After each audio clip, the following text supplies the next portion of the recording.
And without further ado, I'd like to introduce the CEO and founder of ShipCompliant, Jason Eckenroth. Jason is the heart and soul of ShipCompliant. He's a good friend. He's a strong leader. And if you get a chance to track down Jason today, please ask him why he recently acquired the nickname Tomahawk. I think you'll enjoy the story. So without further ado, please help me welcome Jason Eckenroth to the stage. Thanks, Jeff. Great job.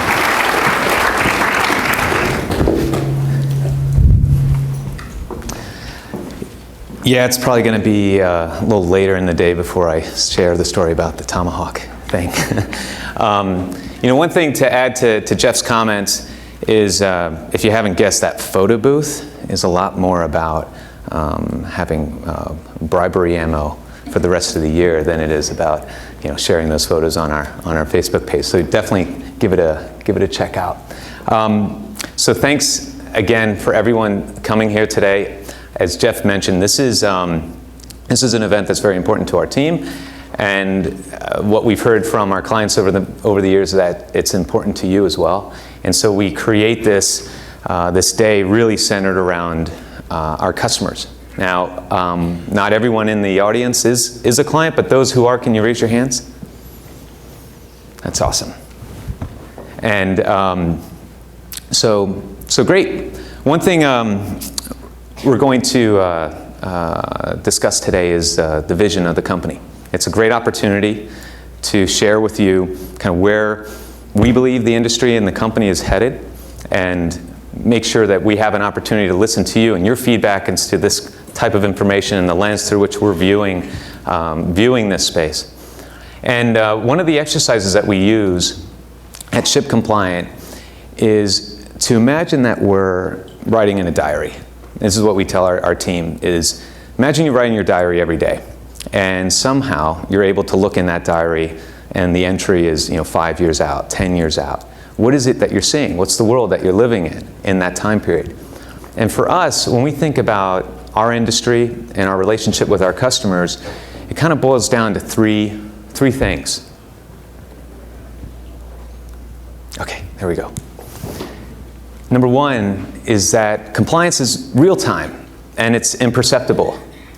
So it's like your payroll tax that you have in your own industry, in your own accounting department. It's not something that anyone really pays any attention to anymore. It just happens, right? It's those barriers that we're able to take down in terms of making the space easier to grow in. Number two would be to make wine as easy to market and sell as any other consumer product. Imagine yourself as a consumer 5-10 years down the road, being able to access any SKU online, being able to purchase from your favorite e-tailer, being able to purchase from, say, inside a restaurant. You just enjoyed a bottle of wine, scanning the wine and being able to purchase it on site. I have a lot of folks that, we're based in Boulder, this is kind of outside of the center of the wine universe. That's kind of the number one thing that I end up hearing from our colleagues in the area. That type of customer experience is very difficult to find today. It's not easy, but you can see that eventually taking place. And the third would be to have an incredible fulfillment experience. Now, as consumers, we're getting trained to interact with brands like Amazon and Zappos how many of you have ordered from Zappos before? Okay.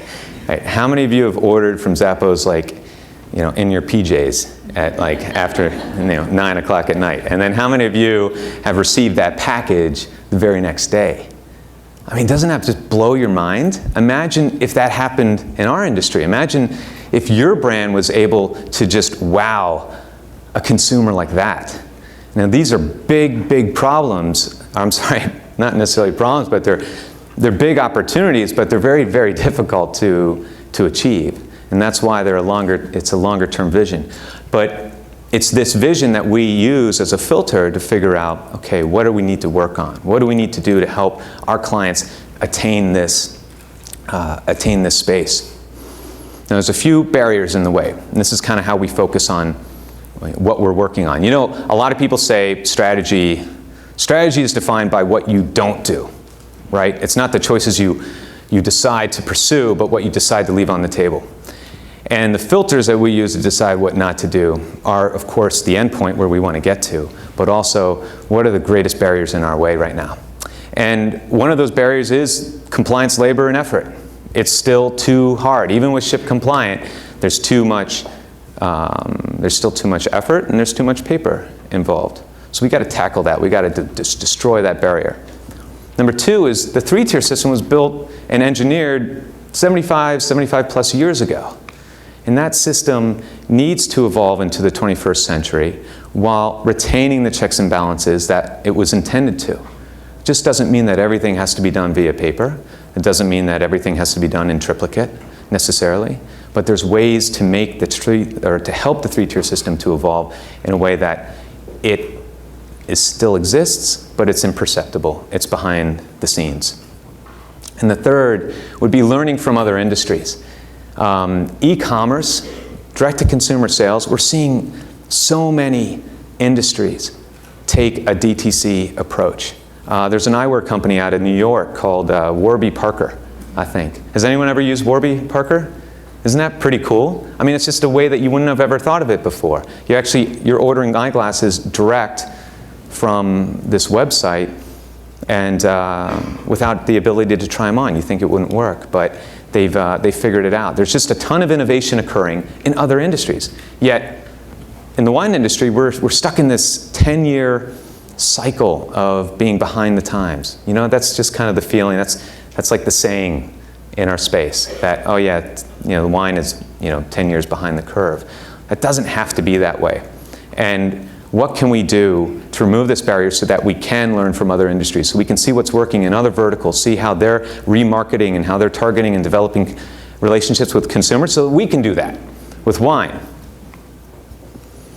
So that's effectively the vision. That's the chart or the course that we're charting. And in past years, I've talked a little bit about the foundation that we use to attain that vision. And one very important piece, of course, is team. And we've talked enough about the team. And you guys interact with the team, so you have an idea of who we are as a team. It's a cornerstone of being able to attain it. And the other piece is our relationships with our customers. And for the last 3 years, I've enjoyed sharing with you kind of how we measure our relationship with you and being very accountable to you on this front. The very first year that we did this, this is, by the way, this NPS, Net Promoter Score.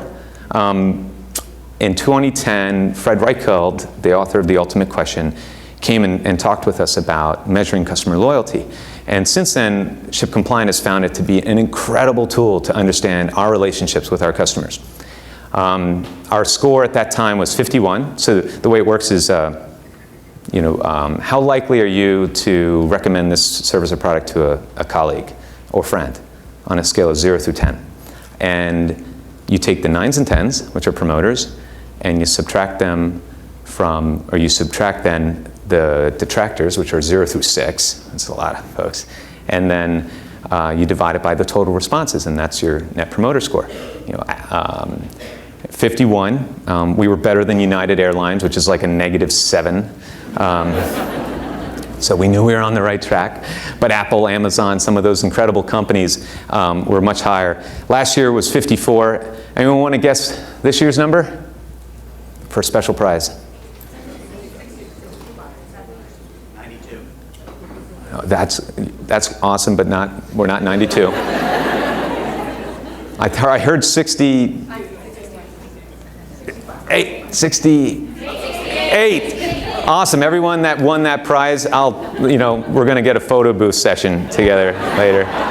It'll be great. So 68, that's pretty good. Now, we don't just look at the top line number, we actually drill into it. And I'm sharing this because perhaps you guys can do the same with your consumers, your club members, figure out who's about to quit, who's getting tired, who needs something new from you, who needs a little love. So we divide our clients into cohorts, and one of these cohorts is order volume. And so our NPS score for folks shipping 1,000 shipments or less is 66, 1,000 to 10,000, 69, and more than 10,000 shipments is 88. So it took us like a week, but we analyzed this. And you know what we discovered? Happy people ship more wine. So think about that the next time you get that email from us on our NPS score. Okay? Okay, so I don't want to run out of time, but I have maybe 3 really cool and exciting things to share with you. You know, ShipCompliant's a bootstrap company. What that means is we're not venture-backed. We do things from the inside. We self-fund our efforts. The upside is that we are the masters of our domain. You're looking at the folks that steer the ship. When we put everyone on our team, when we put that oar in the water, it's moving the boat forward. And that matters a lot to us. It's one of our core values. And the downside is that sometimes it takes a while to achieve things. It's worked for us in this industry because on the other side, sometimes there's things out of your control that hold you back from progress.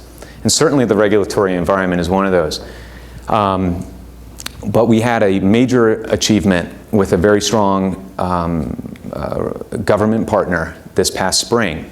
After years of effort, meetings in DC, close collaboration with industry advocacy groups, we were able to reach an agreement with, I keep pressing the wrong button. Oh, no. What was that? Okay, so I'm sorry, I'm gonna skip back. I did ask my team to share a testimonial, because I was like, I'm talking about NPS, can you guys send me a testimonial? And this morning I forgot that I had seen this in there. So apparently, and this person is in the audience, they sent in a testimonial last week, or on Monday of this week, and I'm gonna read it to you. I love this company. They're great and always there to help. And it's this kind of feedback that gets us going. And I'm encouraging all of my staff to print this and send it to their mothers and let them know just how proud they are. Okay, so now back to the exciting announcement. We have an agreement with TTB. And this is a very exciting agreement for us, but there's a few things I need to mention. This agreement does not constitute an endorsement of TTB of ShipCompliant, nor is it a recommendation of TTB for ShipCompliant. But what it does do is this agreement, it's a data and technology agreement that enables us to begin to develop interesting and helpful tools to our clients. Over the last 2 years, we've listened, and the #1 compliance roadblock, remember going back to those barriers, is COLA approval times. And now TTB has done a lot of work on this front, and they're actually in a pinch because their funding keeps getting cut, their people keep getting removed, and yet there's more and more labels that have to get approved every year. So what they've done is they've reduced that time, I think, by 3 days. You'll learn more in the breakout session about this. However, what's happening though is they're not checking for things they used to check. The enforcement is being migrated from pre-approval to field. And so you may get a label approved, but then later find out once it's been printed and out in distribution, it may not be in compliance with the regulations. And so we have created a tool that enables our customers to integrate with TTB. And what you're looking at here is actually this is kind of something that's in the pipeline that this agreement allows us to do in terms of the access to the data that we have.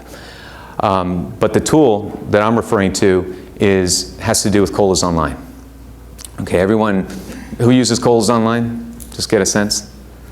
Okay, it's about 80% of all COLAs are filed via this tool. COLAs Online, it's a great tool, but it's like 40, 50 different clicks, 5 different pages you have to run through. There's a number of other restrictions. What we've done is we've combined the entire COLAs Online into a simple ShipCompliant form, online form. And the form is easy to use. It's for beginners.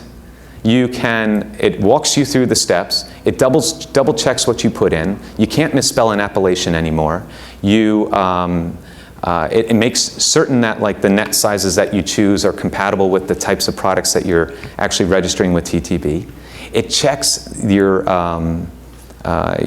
image files to make sure that they're not corrupt before they get submitted. And so it ends up reducing a lot of the rejections that we see. And one of the killer features of this new tool is a checklist. It's a checklist that takes the top 10 reasons that COLAs get rejected by the government, and it simplifies it into a step-by-step process that you go through before you submit. For example, it'll say, number one, does the brand match the brand on the label? So you've already typed in your brand, and this checklist will say, okay, now go click on the brand on the label. So you click on the brand on the label. So it's kind of reminding you, okay, I'm making sure I'm doing the right thing, and the boss has you doing like 50 labels. But the flip side is, this document gets attached to your COLA filings, and TTB has access to it. And so they get to go run down this checklist. Okay, I know I got to check brand. Okay, they say it's Chateau Saint Michel. There it is, Chateau Saint Michel. Government warning, there's the government warning. And it makes their job a lot easier. So not only does it kind of help you make sure that you're getting the proper products in the market, but it also helps their job as well. Now, the best part is the name. Welcome, Colosum. Colosum is available today in everyone's ShipCompliant account. Okay, so it's free to users. Now you realize that we do have the world's foremost branding expert coming on stage next, so I'm really trying to tee it up and give him some softballs to hit. Yeah, we love Colosum, man. We've been sitting on that name for like 2 years trying to get that agreement done, and it's that's great. Okay. Next thing, I'm going to go through this one pretty quick, but brand and label registration. We launched ShipCompliant Wholesale 2 years ago. If you're going to get your products into distribution, if you're going to sell them through a 3-tier clearing system, if you're going to sell direct in certain markets, Steve's going to mention brand and label or product registration requirements. We have so simplified this process. With the TTB integration, you simply say, hey, I want to register a brand. And it brings up your most recent COLAs. You select the COLA. Then you select the markets you want to register that COLA in. So you're like, Colorado, of course. We'll send you our address if you don't get the hint. And Illinois, Kansas. Then you choose the distributors. If you've done this process before, it remembers what you've done before. So it remembers your distribution profile for all of your other registrations. It's so fast and so simple. And then you click Generate Packet, and you have all the paperwork that you need. Just tons of paperwork. It's really awesome. And that tool, Product Registration Express, is also available within your portal for ShipCompliant Wholesale customers. It's coming to ShipCompliant Direct clients. Now it's great, but it's got one drawback. It's kind of a big one, and that's it's still paper. You still got to cut checks, you got to sign things, and you got to mail it in. And if it gets rejected, you got to wait and hear back. Or if your boss is hounding you for an update, you got to call them and call them and call them. And these poor state regulators, they have no money, they have no budgets. Everyone knows every state government's bankrupt, and they have nothing that they can do about it. So several years ago, we began an effort called PRO, Product Registration Online. And it's a public-private partnership with various state agencies around the country where they have access to technology to create a fast lane for brand and label registrations. We went live last year in beta with Illinois. And those registrations went from as much as 8 weeks to get in market in Illinois to about 3 business hours. So 8 weeks to 3 hours. That's tremendous business value. Huge. And the state loves it as well. And so it just seems like such a win-win. We began to roll it out. We hired a a program manager, Mike Taylor, he's not here today, to really hit this thing up. And it's tough. It's really hard. He's traveling all over the country, talking with various state agencies. Now, Pro is now live in Kansas, Colorado, Illinois, Washington, and New Mexico. And we have agreements, and we'll be live shortly, probably within the next 45 days, in Alabama, North Carolina, and Tennessee. We're also speaking with 15 other states, but man, it is tough. I just have to remind you, it's like every single one is completely different, and there's a lot of education that needs to go into it. But the upshot is, just as easy as we made it to register and generate those packets, and you select those states, imagine you don't even have to print the stuff out. It just goes. And it appears instantly on the state's systems. The state can review it with more acuity than they can with the paper, and they either reject it, they accept it, or they send you feedback. And that's probably the biggest thing. It's not like the acceptance rates are any higher. It's that our clients are getting feedback from the state. Like, hey, what about this? This doesn't make sense. Or you're missing a brand registration letter. So instead of getting rejected and having to start that 8-week process over, this is like a matter of hours. And you just email them back, and it shows up in their system. It's totally brilliant. We've had a client like scream into the phone because they got an approved registration while we were doing the demo. And that makes us feel really good. Many of you actually may have even used Pro. You didn't know it because we ran Kansas's renewals this year. And it went really, really well. The feedback from all the users was off the charts. This was the easiest government renewal form I have ever done in my life. 5 exclamation points. I was shooting for 6. Now this is our biggest fan. This is the reason Mike Taylor, our program manager, is not available with us today. Violet was approved by the state of Colorado on Sunday. I saved it for last because it's not as impressive as Illinois. It did take 9 months to get through the system. I kept talking to him about, come on, we got this event. You got to be there. So that's Mike and Violet, and she clearly, she loves Pro. Pro. Yeah, so moving forward, as you work within ShipCompliant, you're going to see this Pro logo. And what that means, it means fast lane. It means that we are working and tackling that obstacle of making wine easy to market and sell, making the compliance labor disappear, making compliance be imperceptible. The pricing for Pro is on a registration basis. It's between free and $10. It kind of varies by state. Every state has a lot of hoops that we've had to jump through on this. And it is available today for all wholesale clients and on August 1st for all direct clients. So Pro, Awesome, Pre, these are all efforts that we hope form the basis, the foundation for being able to attain the vision for the company and the industry that we have. And one way that we've seen to use this has been a megatrend that we've been noticing over the last 24 months. And many of you have worked with third-party companies. This past October, the California ABC released an advisory on third-party marketing.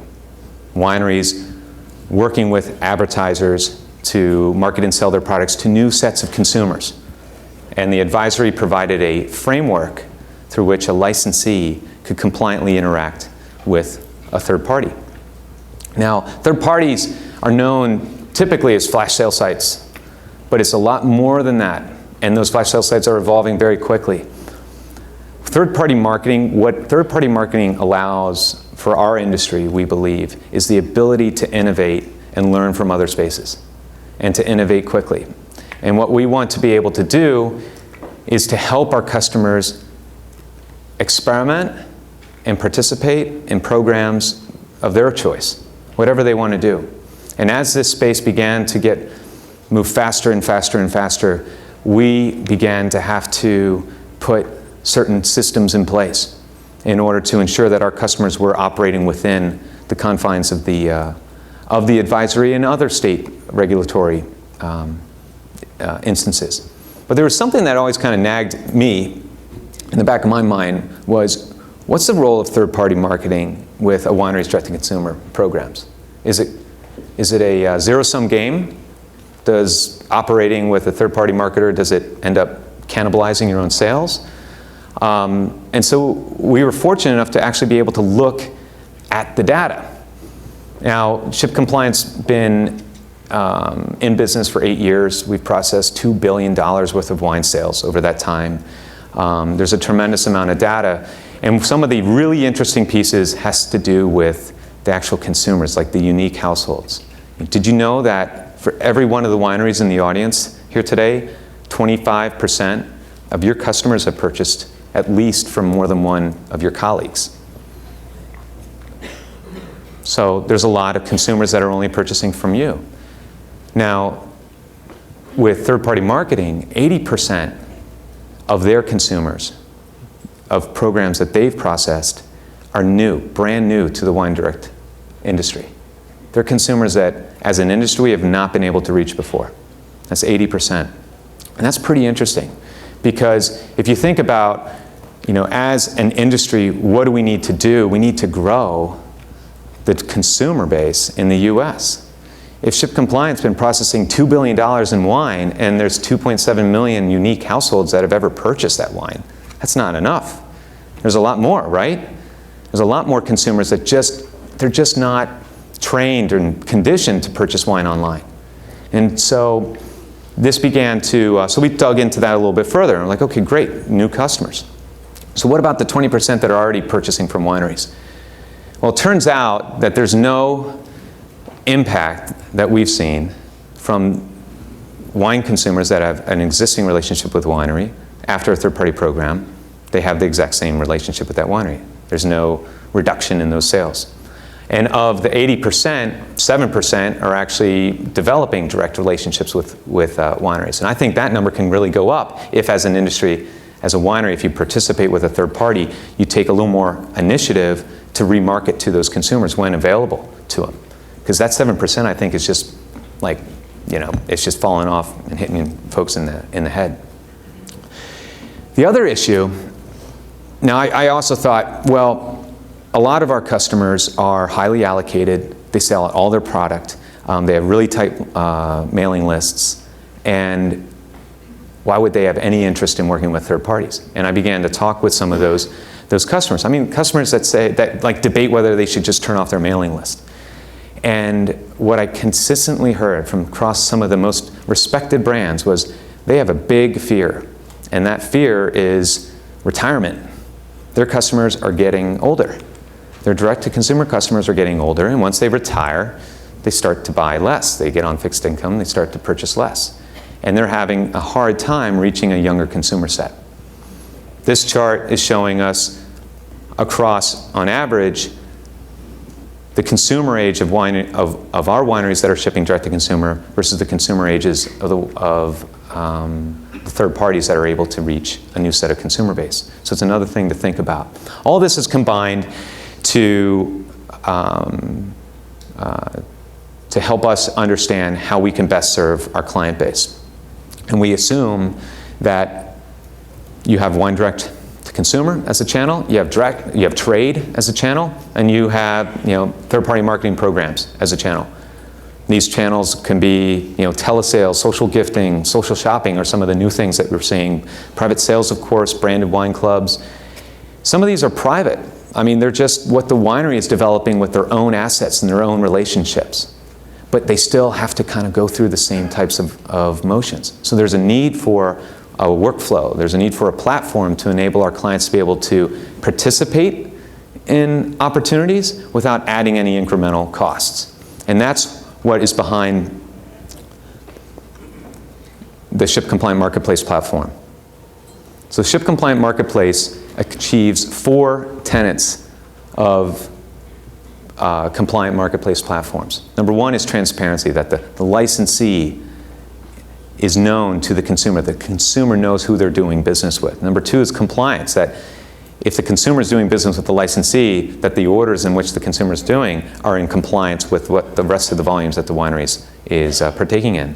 Third is acceptance. The winery is in complete control over the acceptance, rejection, and fulfillment of the orders that are being accepted by a third party. And number 4 is the most complex, and it's the payment handling. The consumer actually has to be doing business financially with the licensee, and this can get very complicated. And so we've wrapped all of this into a very kind of simplified system, an API. We're working with third parties and helping them get to market quicker. our customers that are working with third parties are able to onboard with those customers much more quicker. But behind the scenes, it's far more complex. And it's really important that the proper workflows are followed, that the systems are designed correctly, and it's required a lot of effort on behalf of our team to onboard each marketing opportunity step by step. And this has made the necessity for a certification program. And the marketplaces, the third-party marketers that you're going to meet today or are in this system are by nature certified within that system. Okay, so then how do you work with them? So we built a marketplace portal. The portal allows our clients to understand what products gives them control over the products and placement, the branding, of interacting with third parties. It allows them to onboard their allocations and inventories, set the prices, everything that needs to happen for them to compliantly, accurately work with a third-party marketing company, as well as to measure their sales against their own internal direct-to-consumer programs. Now, we've worked with Lot 18 for some time now. They were one of the earliest to truly adopt a third-party marketing model. There's been a lot of companies since then. And Lot 18, we have, I think, several hundred of our clients that have actually used those programs. So this dashboard, this headquarters is available to you today to use with your accounts within Lot 18. There's also a lot of other innovation that's occurring within the space. There's folks here today from Facebook, which recently acquired a company called Karma. It's a very interesting gifting application that now has access to 900 million consumers around the world. And so, the pace of innovation on this front is quite powerful. It's quite interesting. And this is a list of the third-party marketers that are currently within the platform and available for you to meet. Now, how many of you know Sam? Okay, well, more people need to meet Sam. But Sam and our video intern put together a video that we're going to send out to you guys, give you a quick overview of the marketplace platform. Okay, so to recap, 3 things to keep in mind. And this is in your portal. You can see when you log in again, is number 1, exploring marketplace. It's really simple, and it's available to you today. Number 2, filing COLAs with Colossum, and that's available as well.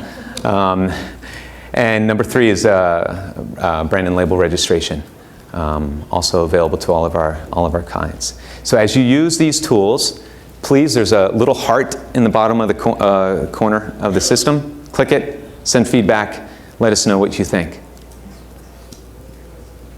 That's it. Thank you.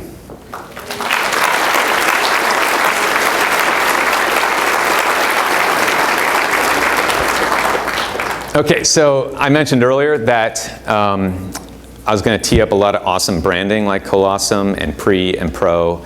And you got ShipCompliant, ShipCompliant Direct, ShipCompliant Wholesale.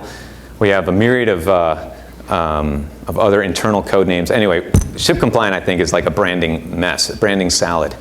But it's not about ShipCompliant, it's about you guys. And one of the reasons we sought after one of the foremost experts in strategic branding was because if you believe, like we do, that our industry is at a turning point, that consumers are having to interact with your brands in ways that transcend the tasting room experience, transcend the sommelier that's going to represent your interests directly to them, then we really need to be thinking about brand. And we need to be thinking about how we can apply that brand in the most effective way to reach consumers that we believe are going to be the future for wine direct sales. Now, I met our next speaker, Sasha Strauss, in Colorado at an entrepreneurial event. And he struck me with his passion for entrepreneurship, which is really the audience here. They're all small businesses. Most of you are small business. There's a few big ones. But a lot of you are within small businesses where entrepreneurship really matters. Now, Sasha created his own business in 2006 called Innovation Protocol. He's been practicing brand strategy for the last 17 years, and he teaches at USC at the Marshall School of Business. And Sasha has, in his firm, 30 strategic consultants. They practice all over the world to clients such as Johnson & Johnson, Evite, PayPal, Warner Brothers, and he has terrific things to share with us today. So I'd love to have you join me and welcome Sasha to the stage. Thank you.